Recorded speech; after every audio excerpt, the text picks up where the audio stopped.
Boys and girls, welcome back to yet another boring tool review. Thought I would have a look at one of the new tools that I've just got. It would help if I put it on the right hand, or the left hand. Just depends if you're left-handed.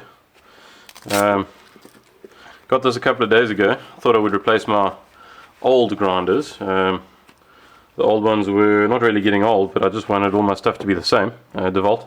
So I picked up a couple of these, a couple being two, DWE4050GZA. I'm pretty sure the ZA means South Africa. They are, there's the specs, basically small angle grinders. Let me show you what I did have.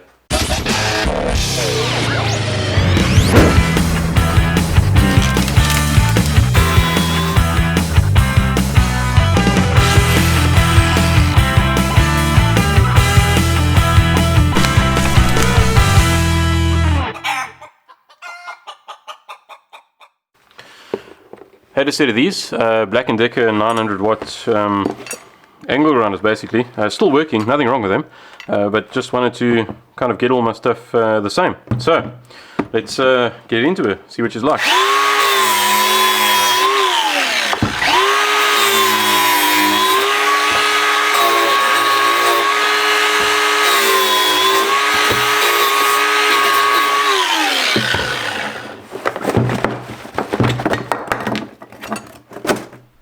Done. Like always, you always get a book full of bullshit. Don't really need to use that. Well, at least for those of us that know what's going on.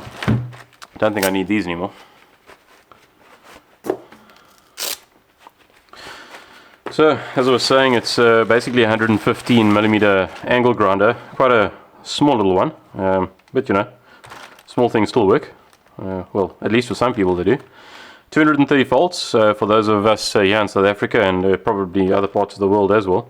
Maybe if you're in America, probably 110 volts. I think this is a type 2, so it's the second iteration of this product itself. Looks quite nice. It's 800 watts as far as I can remember. Yeah, there we go. 800 watts, and it says it does 80 meters a second, so it's pretty fast. 11,800 RPM. It's also not too bad. It's quite a standard. I think this older one, this Black & Decker, what was it? It was 10,000 RPM, 115 mils as well, 900 watt. So we're looking at probably, well, we're looking at roughly 100 watts less, and it weighs 1.8 kgs, not in its current state. If you put this bicycle handlebar on here, then supposedly the book says it weighs 1.8 kgs. Feels like about that, according to my scientific estimation here. Looking at the book, I think there's some Chinglish somewhere here, probably Espanol. Where is it? I don't know, somewhere in here. But I did have a look at one of these previously, and something interesting I found was this thing's sound output is like 103 decibels, so it is cock loud.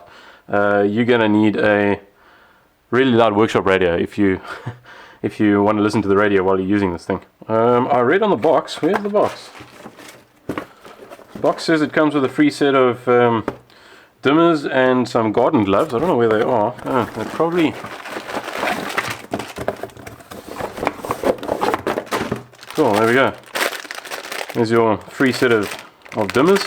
It's just in case you want to work outside in the sun.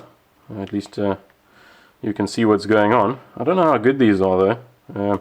They are branded DeWALT.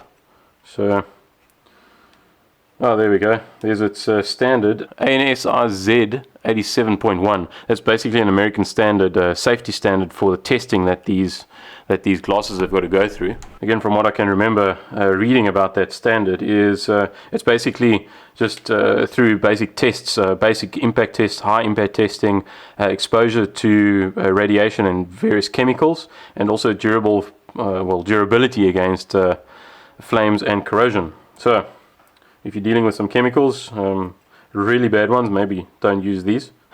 But for basic basic impact testing, this is, well, against basic impact testing, I think these do meet the standard.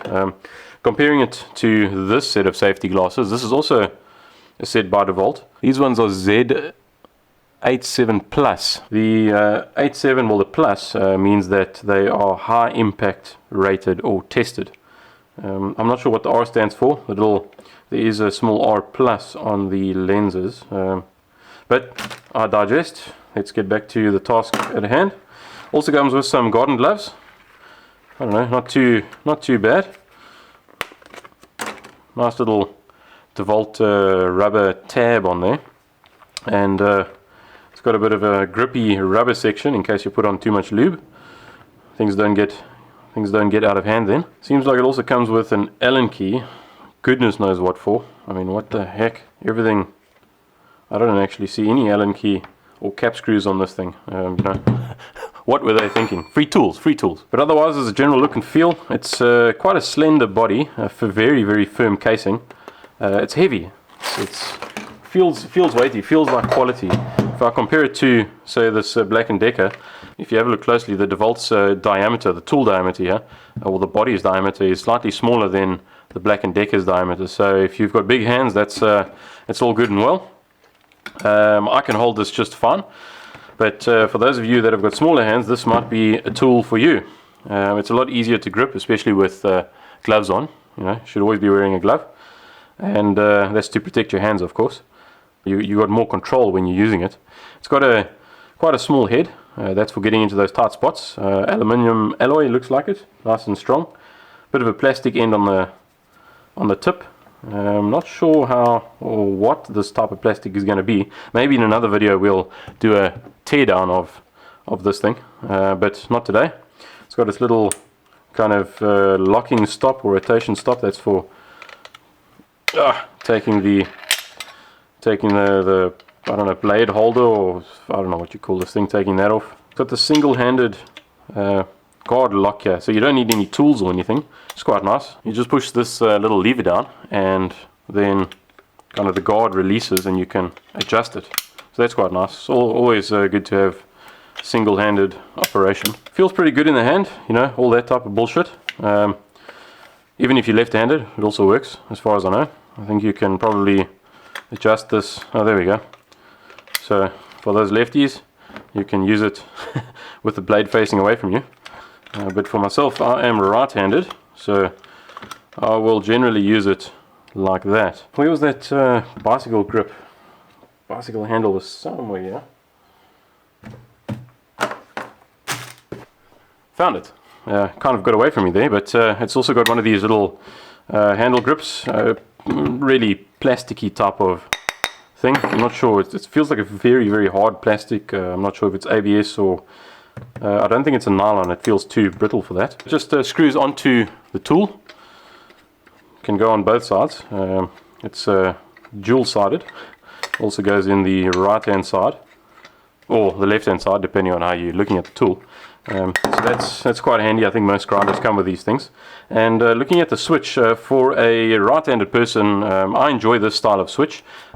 If we have a look at the Black & Decker, now Black & Decker, as far as I know, own DeWALT, or their holding company owns DeWALT, or some rubbish that you know, that's for the guys that are into the whole finance stuff. This Black & Decker, if you, or when you use it, now I had this set up in the left-handed configuration, but if you have a look, the blade is at the bottom and the switch is here on the top. It's kind of on the back of the tool. Difference here with the DeWALT, well, with this specific model, is if the blade is at the bottom, the switch is not on the back of the tool, it's actually on the left-hand side. So if I'm using it, I can use my thumb to switch it on and off. That's quite handy. If you're a lefty, well, yeah, you got a bit of a problem. Maybe you've got to get some of those left-handed tools. The switch is one of those normal slidey switches. Now, as far as I remember, this switch, the actual switch isn't over here. It's just a long plastic mechanism, and the switch is down at the base of the unit where the brushes are. So sometimes these things linking the actual plastic switch that you can see to the physical switch inside here, sometimes those plastic mechanisms break. Not really a major problem. I think you can get replacement parts for it, although it might be difficult. But yeah, switch is not too bad. With this model, not all angle grinders have this, by the way. So if you have a look at this cordless grinder, it's got a lock. So wait a minute, how did I have that? Yeah, so it's got a lock. You can lock the switch, so you can lock it. You can lock the switch so that it won't switch on, and then you unlock it, and then you can use the tool. What you can't do is pull the trigger and lock it on, which is a safety feature. So yeah, that's quite interesting. You know, being a cordless tool doesn't really matter, they're still really powerful. But looking at this, for grinding and, well, for long-term use, long-term as in like, you know, you're using it for maybe half an hour at a time, this switch can be clipped on, and it's got sort of a locked on position. So what you do have to do is be careful when you set this down, because if it's in that locked on position and you forget about it, you just take your hand off, it's going to fuck right out the door. Who knows where it's going to go to, so be careful of that. Cable's not too bad. Little two-prong plug here. Now most tools come with a two-prong plug. I think this cable, let's have a look who it's made by. It feels nice. It feels like a pretty good rubber. It's nice and thick, and quite well sturdy and flexible. You know, kind of a bit of a. It looks like it's made by BizLink. It's got a rating of 3 or 500 volts. I'm not sure which one, but probably good for all of those. And 2 conductors. Also, both of those are 1.0 millimeters squared. Ah, come on, focus, man. And then there's the little KTC symbol. I don't know if that's also got to do with who makes it. I get a feeling that this plastic here is a PA6, which is a nylon plastic, and it is 30% glass fiber reinforced. We will see when we open it eventually, but it'll be in another video. Feels really stiff though, and sounds like the tool plastics on same types of, you know, these types of tools, or the kind of the drills that you get. It's got kind of DeWALT embossed into the plastic. Just a pressed steel guard onto the aluminium housing. That's I was talking about that earlier. Nice little cable strain relief here at the back. Feels actually very good rubber. Well, that's what it feels like. I don't know how long it's going to last. It's got no markings on it, so not too sure what exactly it is made of. Another interesting little fact about this tool is that it's got pop-off brushes. So it is a brushed product, and the brushes are inside the back of the housing here. Of course, as you use the tool, then the brushes wear out, and eventually there's in the brush itself, there's a little section that wears out, and then a spring pushes out the brush and pops the brush off the commutator. So and then it kind of removes power from the tool. So that's when you know the brushes need to be replaced.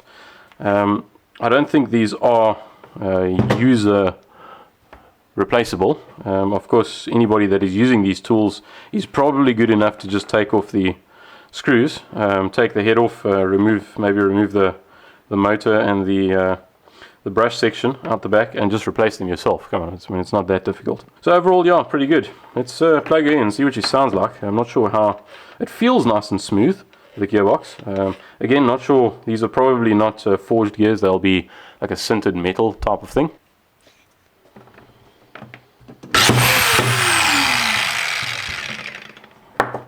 That's why you don't like those switches, damn it!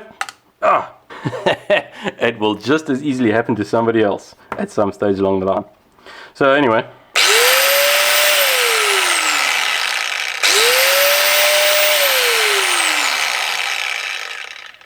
yeah, sounds pretty smooth. A lot quieter than some of the other tools that I've got. If we just do a quick comparison to the Black & Decker, the 900 watt version, this is basically the same as the other one that I had here.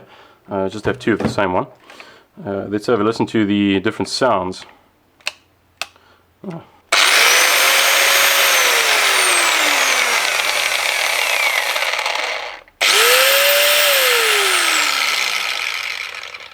So the DeWALT definitely sounds a lot more refined. Definitely a smoother gearbox. It doesn't vibrate as much.